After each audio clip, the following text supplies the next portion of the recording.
Bonjour Olivier Farouz, merci beaucoup de prendre un petit peu de temps pour répondre à nos questions. Évidemment, j'ai envie de commencer sur le coronavirus. Je voulais savoir un petit peu comment, à l'échelle du groupe Premium, et puis finalement sur l'ensemble de vos différentes entités, vous gérez un petit peu cette crise.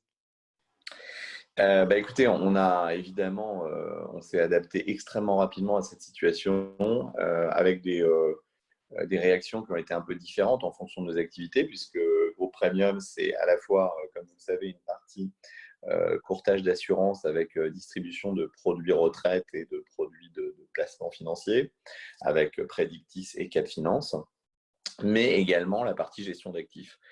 Et sur la partie gestion d'actifs, c'est Fox et Fleurnoy, donc des organisations tout à fait différentes en fonction des secteurs.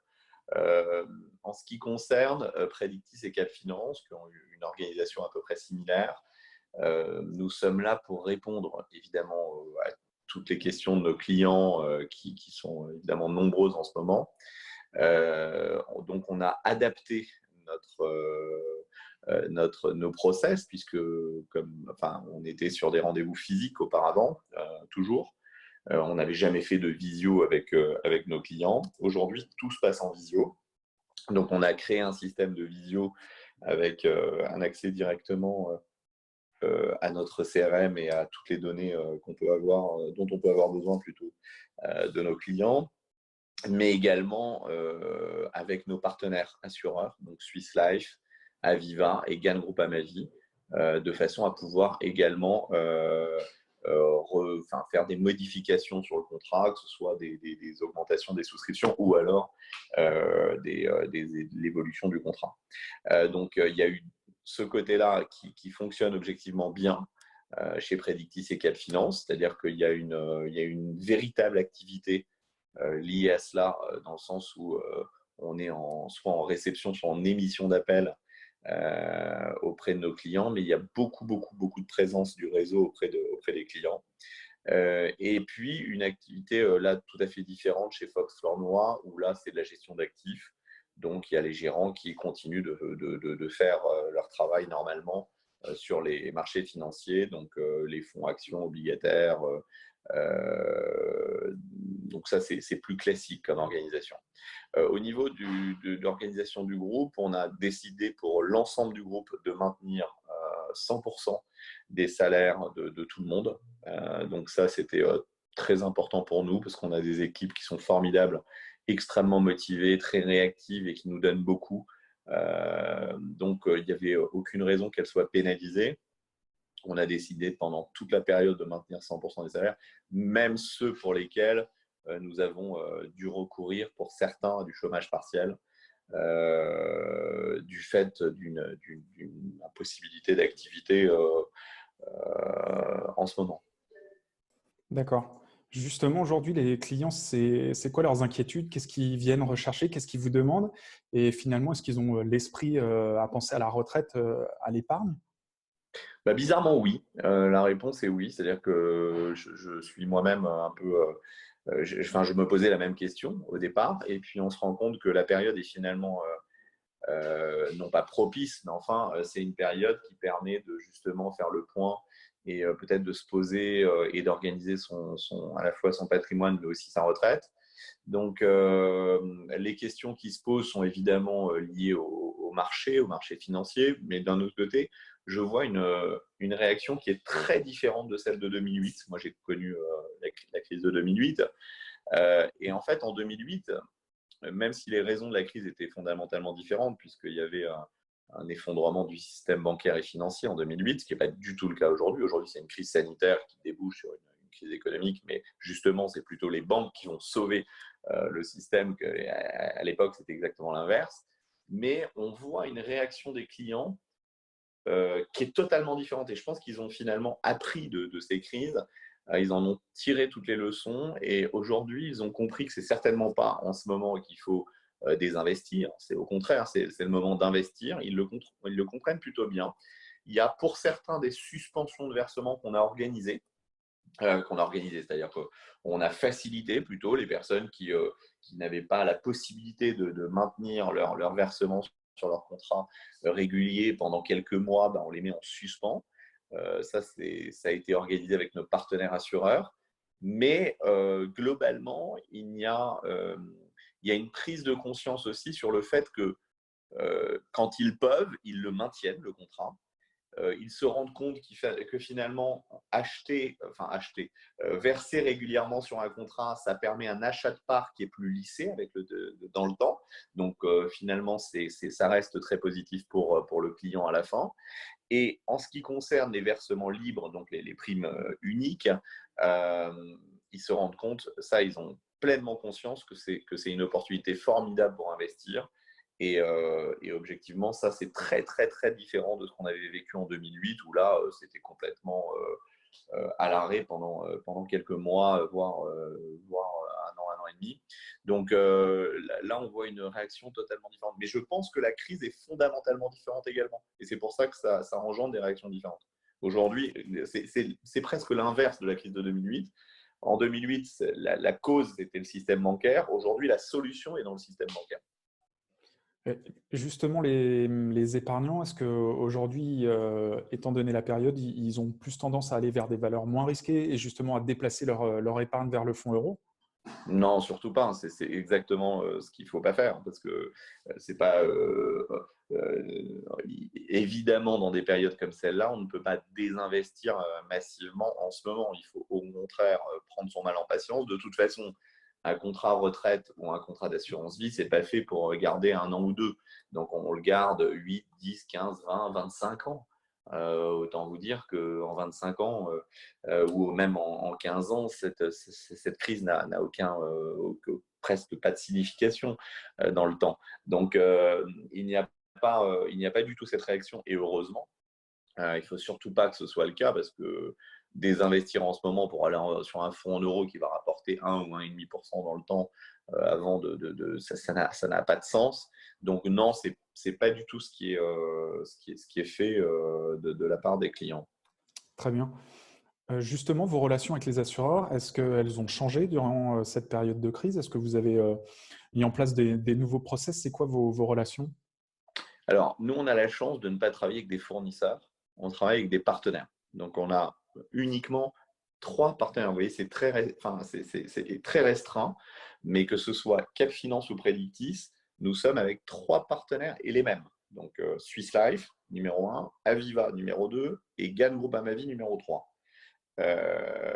Du fait de ce partenariat extrêmement fort, et aussi du volant d'affaires qu'on réalise dans le groupe Premium, il y a eu une réactivité exceptionnelle de leurs équipes pendant cette période, et on a pu mettre en place non seulement la suspension de versement dont je vous parlais il y a quelques minutes, mais également un système le système de visioconférence et de finalement, ça les concerne moins, mais ce qui débouche aussi sur une activité finalement en DocuSign pour certaines actions. On a besoin d'une signature, que ce soit un arbitrage, une suspension de versement ou une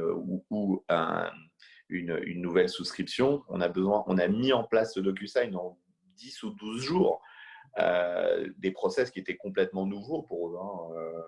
Et en l'occurrence, parce qu'ils étaient dans la dématérialisation, mais pas dans le DocuSign. Donc, on l'a fait. Il y a vraiment eu une grande mobilisation de leur part, et on est très, très satisfait de cette bienveillance. Et pour refermer la page coronavirus, finalement, quel retour d'expérience vous allez tirer de tout ça? Est-ce que vous allez être amené à revoir des process? Comment est-ce que vous envisagez l'après? D'un point de vue commercial, évidemment, ça demande une organisation totalement différente. Moi, je pense que les entreprises qui vont ressortir grandies de cette expérience sont les entreprises agiles, vives, avec beaucoup de réactivité. Il y a effectivement une réactivité extrêmement forte dans le groupe Premium, liée, encore une fois, à passer de 100% de rendez-vous physiques à 100% de rendez-vous en visio. Ça a été une révolution, et puis on s'est dit, bon, on n'y arrivera jamais. En fait, on a réussi à le faire encore une fois en une douzaine de jours, ce qui est quand même assez rapide, avec l'ensemble de nos partenaires. ça a été perçu de façon par les forces de vente qui, elles, attendaient justement ces nouveaux process. Ça a été perçu aussi comme une grande mobilisation de toutes les équipes support de Predictis ou Cap Finance. Donc, je pense ils ont fortement apprécié les commerciaux qui travaillent avec nos deux groupes. Il y a d'autre part beaucoup de choses qui ont été… ils se sont rendus compte que finalement, le groupe avec lequel ils collaborent et dans lequel ils travaillent, c'est un groupe qui a aussi pris ses responsabilités d'un point de vue social. On s'est quand même posé beaucoup de questions au début de la crise. On s'est dit, bon, nous, on a lancé une action de mécénat très forte avec APHP, mais qui ne date pas de la crise. À un moment où la crise, le coronavirus, on ne savait même pas ce que c'était. Donc, on a lancé une action forte de mécénat auprès d'APHP, l'assistance publique des hôpitaux de Paris. Donc, on avait évidemment des contacts privilégiés avec APHP depuis un certain temps. Et en fait, dès que la crise est arrivée, et on a vu la détresse des personnels soignants et cette détresse aussi dans les hôpitaux, ce qui nous a quand même beaucoup touché, on a décidé de faire livrer 1000 petits déjeuners par jour, ce qu'on fait depuis le début de la crise et ce qu'on fera jusqu'à la fin. 1000 petits déjeuners par jour dans tous les hôpitaux liés à PHP. Alors maintenant, on l'étend même à d'autres hôpitaux qui ne sont pas à PHP, puisque en l'occurrence, il y a 7 hôpitaux en région parisienne à PHP. Mais là, on l'étend parce que ça fonctionne merveilleusement bien. Il y a des réactions des personnels soignants qui sont ravis, donc on l'étend à des plus petits hôpitaux. Et je crois que ça aussi, pour en revenir à la question de départ, c'est quelque chose qui tient particulièrement à cœur notre force de vente. Ils sont extrêmement, je pense, fiers de cette démarche et d'appartenir à ces entreprises. Et donc, il y a une motivation qui est extrêmement forte. Je referme la page coronavirus et j'en viens à l'actualité du groupe Premium à plus grande échelle. Vous avez fait quelques acquisitions avec l'arrivée du groupe Flornoy il y a quelques mois. Je voulais savoir un petit peu comment vous vous inscriviez dans l'avenir. Je voulais savoir si vous aviez des perspectives établies pour vos différentes entités. Comment est-ce que vous vous voyez dans les 12-18 prochains mois? Très sincèrement, vous savez, c'est encore une fois, on va essayer d'être agile mais on va faire preuve d'une grande capacité d'adaptation. Moi, je crois qu'on n'est pas du tout en sortie de crise. Il faut quand même se rendre compte que c'est pas parce que le 11 mai est une date butoir en termes de déconfinement que le virus va disparaître, que les habitudes vont se réinstaller. C'est pas du tout comme ça que ça va se passer. Je crois qu'il va falloir en tirer toutes les leçons. Il va falloir adapter encore une fois notre méthode commerciale ou nos méthodes commerciales à cette nouvelle donne. On va déconfiner au fur et à mesure et on va vraiment particulièrement faire attention, même après le 11 mai, notamment aux personnes fragiles. Donc, on a déjà commencé à organiser le déconfinement. On a acheté des dizaines de milliers de masques pour l'ensemble du groupe. Évidemment, tout cet aspect-là, on l'a prévu, mais également, on est très précautionneux des personnes fragiles qui travaillent au sein du groupe, où là, on va leur demander de continuer à rester chez elles ou travailler en télétravail, mais en tout cas, on ne veut prendre aucun risque. Derrière, l'activité du groupe Premium est sans aucune… Il n'y a pas de démagogie dans ce que je vous dis, mais des acquisitions, pas d'acquisitions, on en a fait beaucoup depuis 1 an et demi. Hein. C'est pas tellement le débat aujourd'hui. On n'est pas tellement là-dedans. S'il y a des opportunités, parce qu'effectivement, il y a des petits, peut-être des plus petits qui vont avoir besoin de s'adosser à des groupes un peu plus importants. Donc, on sera évidemment à l'écoute, on regardera, on sera attentif, mais ce n'est pas notre préoccupation d'aujourd'hui. Notre préoccupation d'aujourd'hui, c'est vraiment d'abord que cette sortie de crise se fasse le plus intelligemment possible, avec beaucoup de justesse dans justement l'évaluation des risques pour chacun de nos salariés. C'est vraiment notre préoccupation majeure aujourd'hui. Le reste, on verra. Évidemment, quel chef d'entreprise vous diraient bah, non, j'ai pas envie de grossir, j'ai pas envie de développer. Évidemment qu'on a envie de développer, on a montré qu'on avait beaucoup d'envie, d'appétit, voilà, mais c'est pas le sujet d'aujourd'hui. En termes de gestion d'actifs, on a atteint l'objectif qu'on s'était fixé dans 5 ans, on l'a atteint en 1 an et demi. En termes de courtage d'assurance, on avait comme objectif de doubler le chiffre d'affaires en courtage d'assurance en 5 ans. On l'a doublé en 1 an et 3 mois. Maintenant, il s'agit encore une fois de bien gérer ce tournant, parce que c'est un tournant. On va essayer justement d'avoir le plus de capacité d'adaptation possible encore une fois, pour en sortir grandi. Alors, on a quand même des nouveautés dans cette période, évidemment, on ne se ferme pas pour autant, puisqu'on lance lundi un nouveau PER avec GAM Groupama Vie, un PER qui sera 100% dématérialisé. On a des lancements de produits qui continuent. Nos fonds au niveau de Fox Lornois, pour l'instant, on a la chance qu'ils aient vraiment bien réagi, puisque nos fonds surperforment très très largement tous les indices, donc perdent moins que leurs indices, hein, pour être très honnête, c'est comme ça qu'il faut le dire. Mais en tout cas, il y a vraiment oui, des innovations et on reste effectivement en termes de lancement de produits, de projets, on reste alerte. Je rebondis sur le PER. Pour le coup, c'était un produit qui avait été finalement bien lancé, qui avait bien marché en fin d'année dernière. Est-ce que la période actuelle va un petit peu freiner cet engouement? Comment est-ce que vous voyez ce produit finalement pour les prochains mois? Bah, écoutez, je vais vous dire, c'est une vraie question. Moi, j'avais le sentiment que ça allait probablement un peu freiner la démarche au départ, et on se rend compte qu'il y a quand même une motivation de l'ensemble des Français d'abord de vouloir bénéficier de ce produit qui, pour le coup, est une révolution. C'est une révolution. En 25 ans d'activité dans les produits retraite, je n'ai jamais vu une telle évolution de produit. Je crois qu'il y a une grande motivation de l'ensemble des Français de vouloir en bénéficier, mais il y a aussi une motivation de l'ensemble des Français de se préserver, de se prémunir. Ils se rendent compte que bon, bah, finalement, la vie peut changer, quand même, peut basculer assez rapidement. Et le fait de se prémunir, de prévoir sa retraite, c'est quelque chose qui est une véritable motivation aujourd'hui pour nos clients.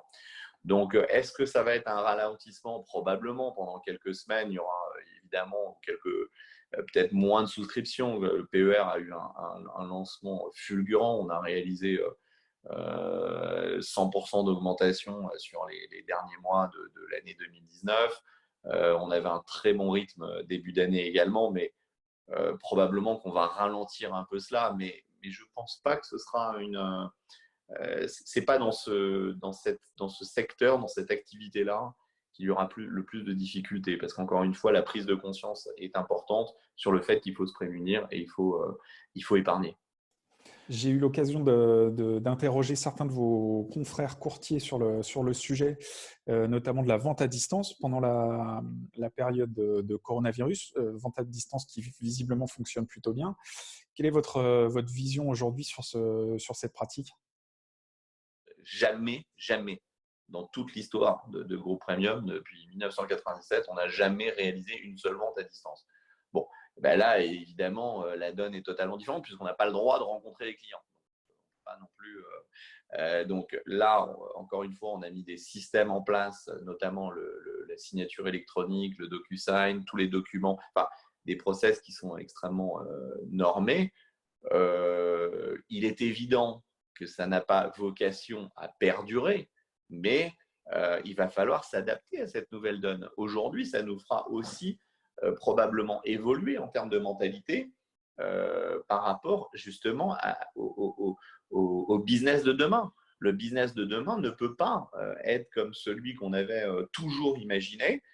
Il va falloir être plus imaginatif et il va falloir être, et bien sûr, tout en préservant et en respectant justement les autorités de contrôle et en respectant toutes les normes de nos métiers. On sait qu'elles sont importantes, mais il va falloir repenser tout cela. Oui. Et probablement que ça va, alors peut-être moins pour nous, mais ça va être une opportunité pour certains qui étaient déjà dans ces process-là, qui avaient beaucoup de difficultés effectivement face aux régulateurs. Est-ce que ça va assouplir leur… Je ne sais pas, c'est pas à moi d'y répondre. En revanche, et bien sûr qu'il va falloir repenser tout cela. On ne peut pas continuer de penser qu'il n'y a que le rendez-vous physique qui peut perdurer, puisqu'en l'occurrence, là, on voit que ça peut s'arrêter du jour au lendemain. Et ce virus, il n'est pas du tout évident qu'il s'arrête comme ça ou qu'il ne revienne pas ou qu'il y en ait d'autres d'ailleurs, des virus, hein, parce que ça, ouais, on se rend compte qu'on est finalement très fragile. Donc, bon, il va falloir repenser tout cela, oui. D'accord. Plus grande échelle de temps, à plus grand horizon, est-ce que vous êtes fixé des dates, un plan de développement dans le temps? Ça va faire 2 ans que Montefiore est arrivé au capital du groupe, vous avez changé de marque. Est-ce que vous avez défini comme ça des dates clés à plus longue échelle? On a réalisé l'objectif de 5 ans en 1 an et demi. Bon, fin 2019, on avait bouclé nos objectifs de 5 ans. Donc évidemment, on ne va pas s'arrêter là. Hein, on va continuer d'essayer de grossir, voilà. Mais est-ce qu'on a des dates clés aujourd'hui? On avait une date clé qui était justement ces 5 ans, qui est complètement obsolète maintenant. Donc on a évidemment beaucoup d'envie et de motivation, mais on n'a pas de deadline dans notre développement. On va continuer de grossir le plus possible. On a des objectifs pour cette année qui sont très ambitieux, qui vont forcément être un peu chahutés, ces objectifs-là en ce moment, mais ce n'est pas pour ça qu'on va y renoncer à nos objectifs. On va essayer de les maintenir, on va essayer de garder espoir sur le fait qu'on puisse les réaliser, parce qu'ils étaient très, très ambitieux, ces objectifs. C'est sûr que là, on est dans une situation totalement inattendue et hors norme, mais on va quand même continuer d'essayer d'atteindre ces objectifs sans contrainte, comme vous le disiez, encore une fois, de date butoir. Il n'y a plus de date butoir. On est vraiment dans le développement maximum, mais sans contrainte de temps, parce que de toute façon, les objectifs sont déjà réalisés. Donc, ça ne sera que du plus. Très bien. Je rebondis avant de conclure sur finalement le nouveau PER que vous allez lancer avec Gain Groupama. Est-ce que là aussi, dans les prochains mois, on peut s'attendre à ce que vous lanciez de nouveaux produits? Est-ce que vous réfléchissez à de nouvelles solutions? On réfléchit à des opportunités de marché. On va voir. Je pense qu'il va y avoir il va y avoir des opportunités dans la collective, dans la prévoyance, des domaines dans lesquels, dans la collective, on est totalement inexistant. Dans la prévoyance, même si moi, j'ai le sentiment qu'on est au balbutiement, on réalise quand même une activité assez importante, mais qui n'est pas très importante, en tout cas comparativement à notre activité en retraite et en placement financier. Mais on réfléchit à des opportunités, oui, sur la collective, sur la prévoyance. On ne veut pas s'éloigner vraiment de notre cœur de cible, on n'ira pas sur l'IARD on n'ira pas du tout explorer des voies. On va vraiment rester concentré sur nos objectifs en diversifiant évidemment notre offre.